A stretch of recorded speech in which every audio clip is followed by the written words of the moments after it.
Are you looking to take your personal finances to the next level? Well, you're in the right place. Welcome to the Monday Money Tip Podcast, presented by I Was Broke, Now I'm Not, with your host, Joseph Sangle. Well, welcome to the Monday Money Tip Podcast, presented by I Was Broke, Now I'm Not. My name is Joseph Sangle, and I am fired up to bring you a tip every Monday to help you with your money. Today, I'm joined by my co-host, Megan Hibbard. Are you fired up today? I am fired up for episode number 123. Episode number 123. It's easy as 1, 2, 3. Sing it with me, everybody. Well, A, B, C. And it's 1, 2, 3. Like Who sang that song? fitting for the Jackson 5. And it's fitting for Michael what we're Jackson talking of the Jackson about. 5. Specifically saying it. Oh my gosh. Just to be clear.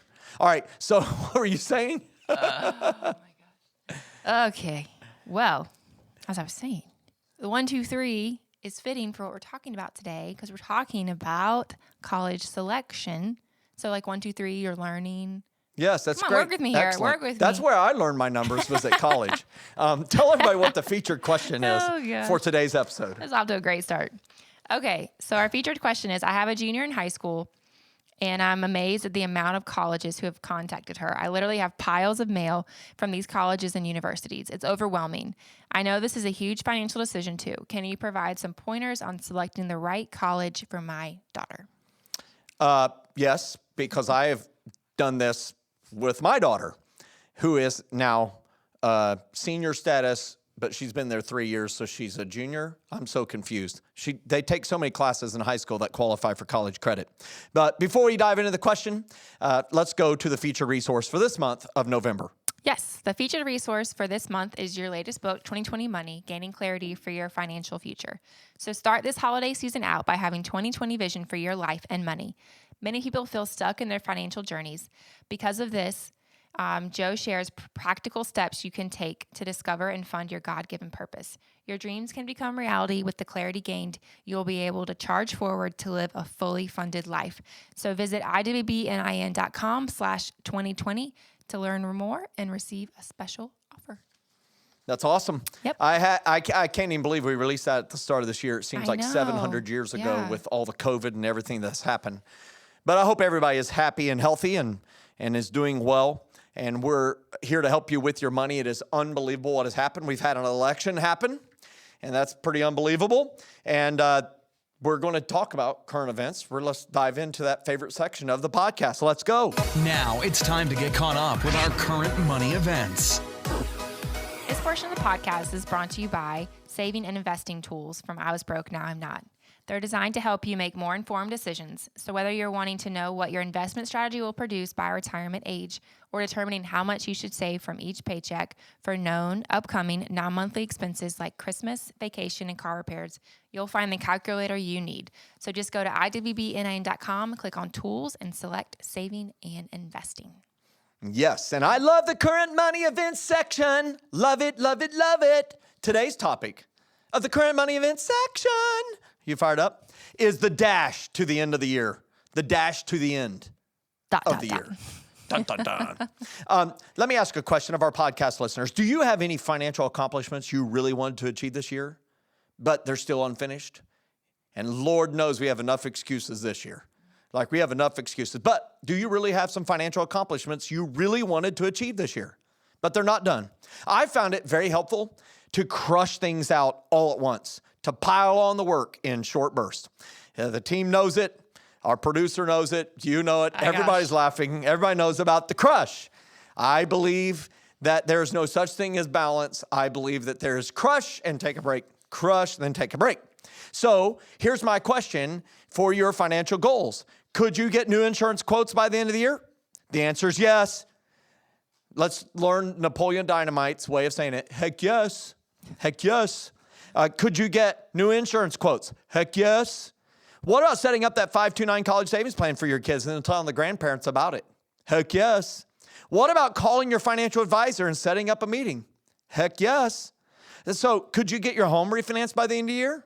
I don't know. I don't know if Napoleon Dynamite could answer that one. But maybe you could buy an investment property. Maybe you could start that small business. I don't know what it might be, but this is the dash to the end. The dash to the end. I mean, there's 21 days left in this month, and there's 31 days left in the next month, kind of like 52 days left. You can dash for 52 days. You know, I read in the book of Nehemiah, I'm fired up. I might get fired up. The book of Nehemiah, they didn't have a wall around that city, and Jerusalem is in great trouble and disgrace. The walls have been broken down and the gates have been burned with fire. That's how I heard it preached once. Going Old Testament on us. and Nehemiah, somebody who was not in the city, came up and showed up to the city. They lived with this broke wall for generations, and their enemies, Tobiah and Sanballat, Sanballat the Horonite and Tobiah the Ammonite and everybody else and all the other termites, they kept tearing everything down. And he came to there and he said, the way you're living is not right. You need to rebuild this wall. Rebuild this wall. And it said the people agreed and they began this good work. And the thing they'd lived with for their whole lives, they rebuilt in how many days? 52 days. The same number of days you have left this year. That's right. You all get a gold star on the Sunday school charts. And I'm here to tell you, if they could rebuild a wall around a city in 52 days, you can get something done in your financial journey in 52 days. So that's it for today's Sango Angle. Fast, quick burst, they can really propel you forward. Everything you do right now, that's going to benefit you next year. And ending this year well means starting off the new year right, and you never have to recover from a great start. That's it for today's current money event section. Did you like that? Was that one of my best? Yes. Okay, that's great. I don't know what our audience thinks, but it's fired up. I think they live for that moment. I'm not sure about that. Don't encourage it. Well, something. Okay. Well, how do you go on from there? I don't know. But if you do one of those things, let us know. We'd love to hear about it. All right. Our success story today comes from a member of one of the churches that we partner with. So it's Believers Church in Chesapeake, Virginia. And it said, "Hi, Joe. In September, you spoke at Believers Church and you lit a fire in me that night. And I have not let my foot off the gas pedal since. So with the house and all consumer debt, I was in the hole $263,000. That too was important. $263,000. In October, he made the final payment on his house. So I just wanted to say thank you for your teaching, because without that Sunday night in 2010, so the first time you went there was in September of 2010, just made the final payment October 2019. So that's really great. How incredible is that? Yeah. So I don't know where we would be now if you had not come that faithful night in September 2010. That's awesome. So here's what I just tell everybody. Number one, as it comes to the success story, is that, as we always say in our live events, I'm looking for the aha moment. And if I can help everybody make at least one new good financial decision, and we know from our surveys that we've done in the early days that about 8 out of 10 people make at least one good, new, positive financial decision. 1 out of 10 kind of hate me because I'm kind of, they don't like money and I'm talking about money. And 1 out of 10, they're just not ready. But 8 out of 10, that's pretty good. And I'm there to provide a catalytic moment. That's my passion, is a catalytic moment that starts people on a money journey that helps them change the trajectory of their financial future. I'm just the agent of an age-old message. And I am so excited that this success story was emailed to us, because I see some clear things. Most people look at $263,000 in a 30-year note and say, well, I guess I'll pay that off approximately 30 years. But this individual got fired up and they did it in 9 years. 9 years and 1 month. All of it gone. As we always say, you can get done with this rung. This is rung 7 of the I was broke, now I'm not ladder. The average person can get there in 10 years or less. This is just more proof of it. The second thing is that they said they don't know where they would have been, but something tells me they were looking for that moment, that guide. They had their I have had enough moment. And so that's why we offer this Monday Money Tip as a encouragement in week-long, little doses to help people make progress in their finances so that they can have the big-time success stories. It's done with a series of small steps and then a big moment. And we're grateful that they took time to email us. That's awesome. Yeah, and maybe, our last couple of episodes, we've had an episode on how to pay off the house early. We've had another success story from your nephew who paid off his house in 9 years. And that's the same thing. I mean, we don't know what point he was in this, his note for this house, but he paid off that much money in 9 years. That's really awesome. And so you might be saying, I don't know if I can do it. Well, here's 2 stories of people that were able to do that. And so why not you? So this stuff works. Yeah. It just turns out it works. Yep. Okay, so for our featured question for today, just to remind you guys, our question is, I have a junior in high school and I'm amazed at the amount of colleges who have contacted her. I literally have piles of mail from colleges and universities. It's overwhelming. I know this is a huge financial decision too. Can you provide some pointers on selecting the right college for my daughter? Okay, so number one, this is an excellent question. I can totally connect with this parent who is amazed at the amount of colleges who've contacted her. And anybody who's driving and listening to this podcast, they know if they have an almost college age person in their household. Like, do you remember when you were like in a junior, did you start getting stuff in the mail? Oh yeah. You get like piles and then you start applying places and they want to send you like free stuff. Like go here, do this. And Oh you're yeah. like, Come visit us. yeah, Come see us. Yeah.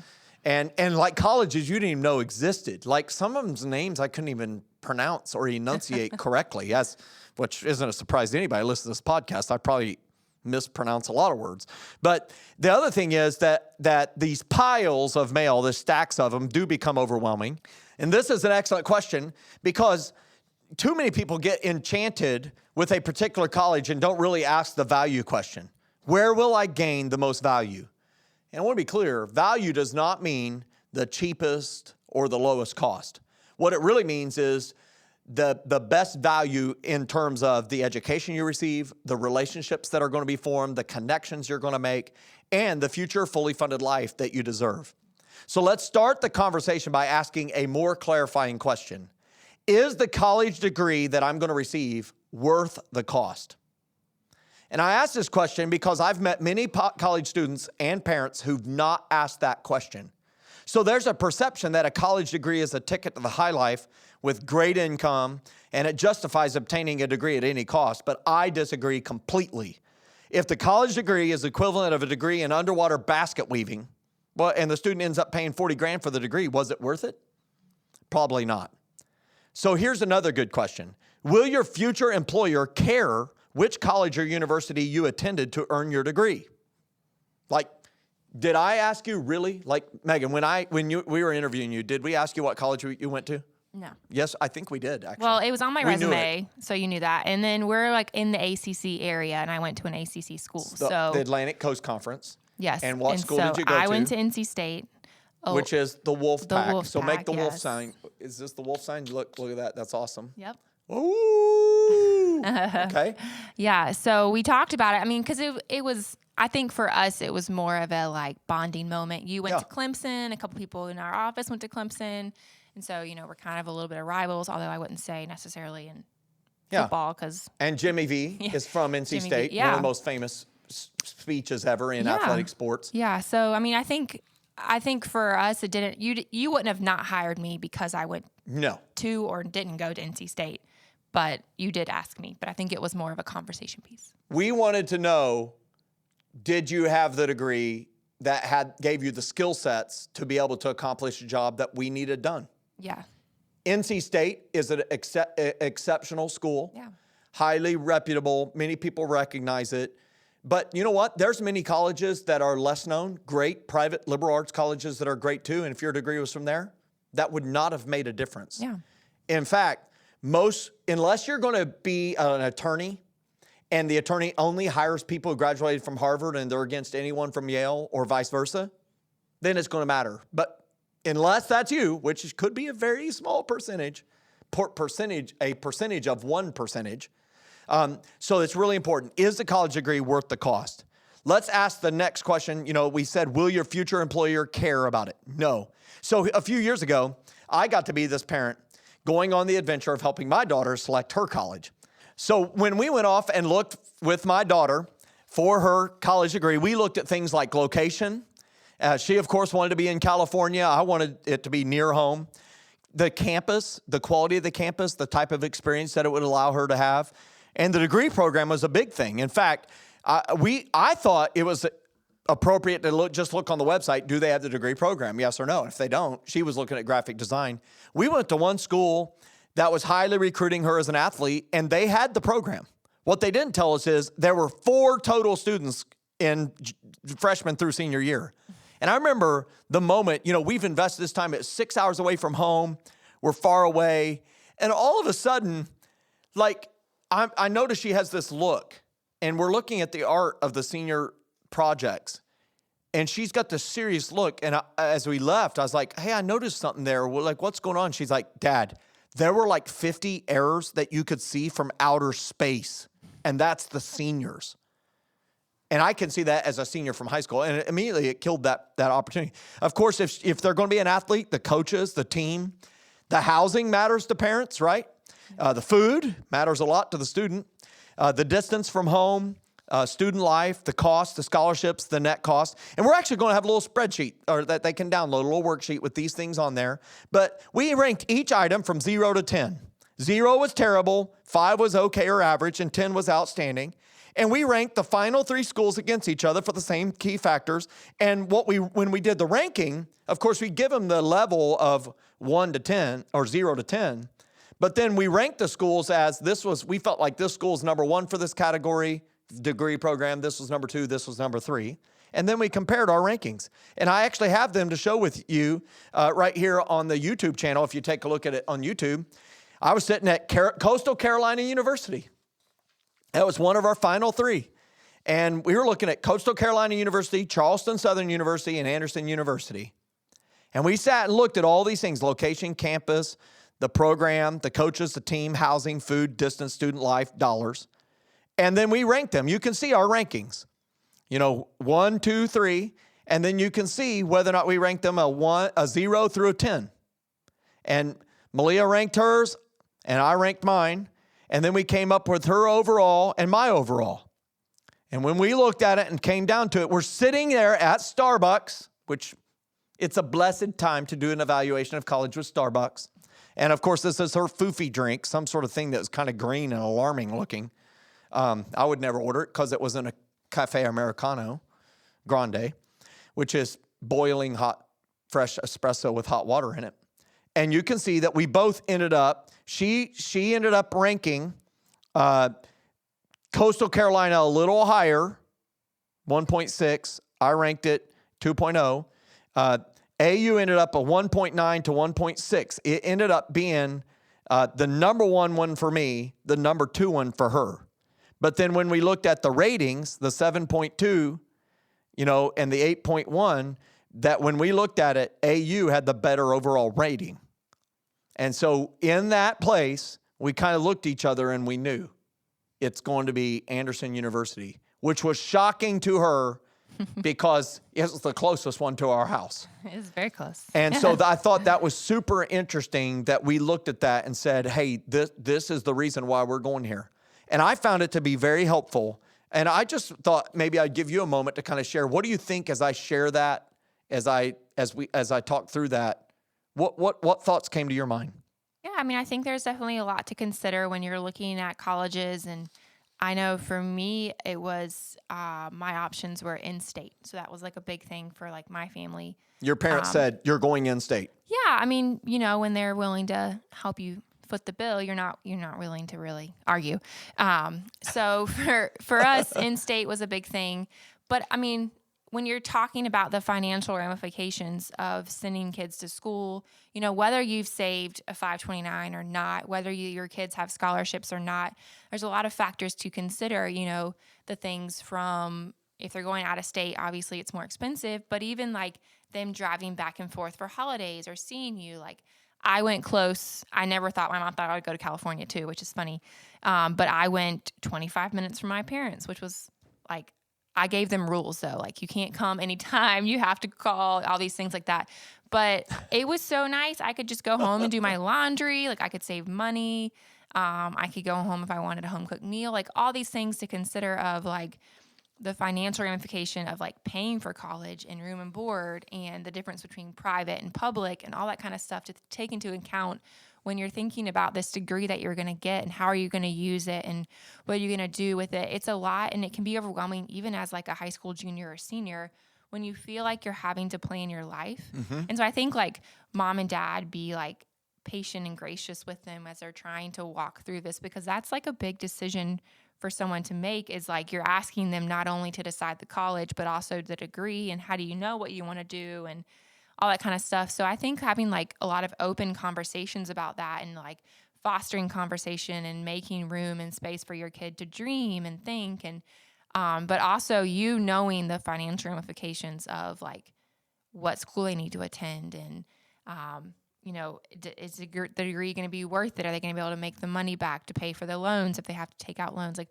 all that kind of stuff. So I think it's like a great opportunity for you as like a family to sit down and like have open conversation and talk through it and talk through like your plans, hopes, and dreams. Like for your junior in high school, our junior and senior in high school to be able to open up to you about like, this is what I want to do. And like, to you guys, like how great that could be to have conversation and, like deepen your relationship before your kid goes off to college. I just think it's like a cool moment where you can like, you had the opportunity to like let them dream and like talk about it with them. And like, it might not be the degree they need to go get. And so like, it might be an opportunity where you can, talk through that and look at more the long term and that kind of stuff. So I just think it's like a great time for you as a family to be able to have that moment talking through all of that and like, but still thinking through the financial side of it of, it's not just, what am I going to do for the rest of my life? It's like a money decision. It's like how are you going to spend the holidays? If you're really far away, it's a big deal. It's like all these things to consider. So I think that's important,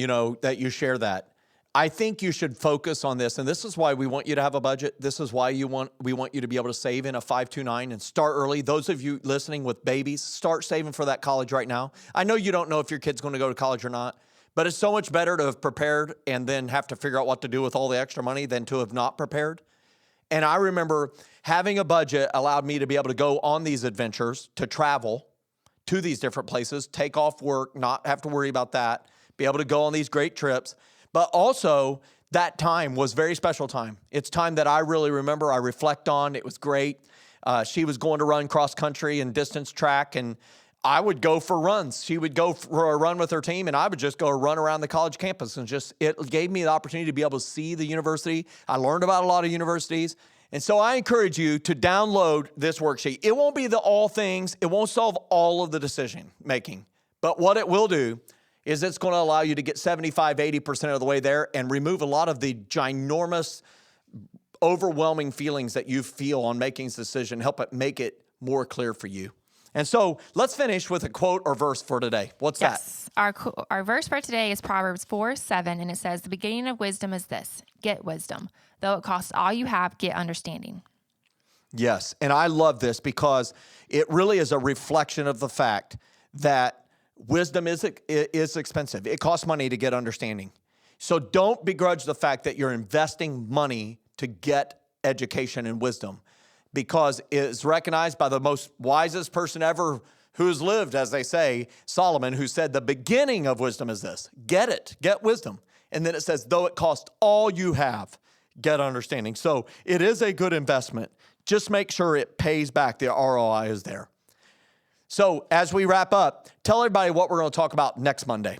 Yes. So next Monday, we're talking about the power of automation. So how you can use this for your life in your day-to-day, how it's going to affect you, how it's going to benefit you, the pros of why you should use automation. We're going to talk about for the automating savings, bill payments, investments, giving, and all the above. And we'll talk about some of the nuances of it. It's going to be great. Hey, if you like today's episode, please help us get this podcast to other people who could benefit. If you're watching on YouTube, hey, click that subscribe button. That'll make sure you'll get notified every single time that we put out a new episode. And you'll get to see some additional components that we illustrate as we're talking together. We do encourage you also to share it with someone. If you know someone who has a rising senior or a junior in high school and they're facing this issue, please share this with them. I think they will find it helpful and worth their time. And if you've implemented one of our tips, please share your success story with us. You can contact us through messaging on social media, or you can email it at info@iwbnin.com. Megan, walk us out of here. Yeah, we're so thankful for you guys. And if you are walking through this season and if you have questions as you guys are trying to figure out which college should I pick, how do I do this spreadsheet, all that kind of stuff, just email us. We'd love to help you guys. And we're excited for your family as your high school goes off to college. What an exciting season. So we hope you guys have a great Monday, and we will see you guys next Monday. Get fired up. Thanks so much for listening to this episode of the Monday Money Tip Podcast, presented by I Was Broke, Now I'm Not. If you enjoyed today's episode, please leave a review and subscribe. And for more great content and to stay up to date, visit iwbnin.com. We'll catch you next time.